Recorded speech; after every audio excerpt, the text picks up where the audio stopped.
And before the snow even started yesterday, Wolcott Police reminding people who live there to keep their vents clear from snow. Yeah, so how did things go through the bulk of the storm? The police chief, Ed Stevens, joining us live right now this afternoon. Chief, very good to see you. We always appreciate your time. How good is... to see you, Mark. Thank you again for joining us. Yeah, what about me? I said, you know, I saved the best for last, Eric. Hey, now we got a problem, Chief. Listen, how did things go in town? It went very well. People listened to the warnings to stay inside their house. You know, if you didn't have to drive, don't drive. So that did help a real lot. We didn't get any accidents last night.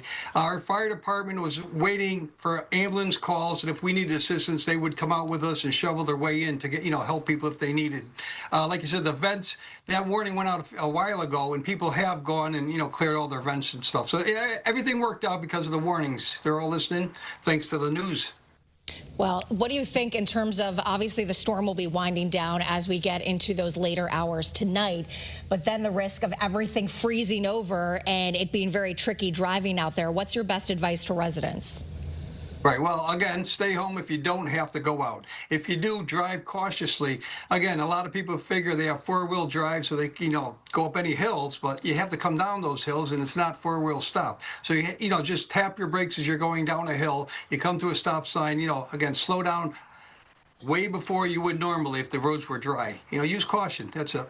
We do have our town crew has been out there all night. They have clearing the roads. They're putting the salt and sand down now. So, it is a little bit safer than it was. I was out this morning at 3 o'clock in the morning, and it was very, very bad. It's a lot better now. Yeah, and the wind especially, I think, was making it even worse throughout the night, overnight. Chief, you mentioned, firefighters, police officers being out in the community helping with various things. Is that something, if someone's, really in a bad situation, an elderly person, they can reach out to the department? Don't call 911, but that they can call you guys? Well, yeah, right. Just call, our main line. I mean, if it is an emergency, call 911. But if they call us, they need any type of assistance, my dispatchers will, let the fire department know if they have to go there to assist us to get in, or the ambulance. If there's an ambulance call, we'll make sure that people are going to be there to get the ambulance. And this way here, no one's going to have to wait for us to get there. We get the job done, even with all the snow and in the blizzard conditions. Yeah. Well, we must say, Chief, we certainly appreciate everything that you do and your team does day in and day out, especially on a day like today when we're trying to keep everyone safe. So Chief Ed Stevens of the Wolcott Police Department, thank you so much for being with us. It's great to see you. Thank you. Anytime. Good to talk to you, Aaron and Mark. Thank you, Chief. Have a good day. You too. You too. Bye-bye.